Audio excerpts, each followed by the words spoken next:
Whichever party controls the legislature in 2 years gets to carve up the all-important political districts, as Ross and I were just talking about. The process essentially decides how much influence your vote has.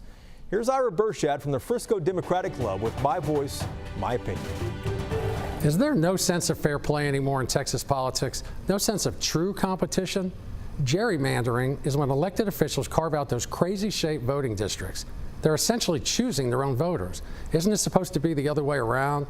Where I live in Denton County, commissioners almost went ahead and redrew their boundaries this year until activists convinced them to wait until the census is completed. And that was the right decision. The Supreme Court's recent ruling means it will continue to be up to state legislatures to draw new district lines. There's only one party in Texas using this system to its unfair advantage.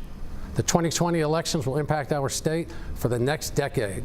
If you want to see fairly drawn voting districts and have a say in what happens in North Texas for the foreseeable future, make sure you are registered to vote and then vote every time. I'm Ira Bershad, and this is My Voice, My Opinion.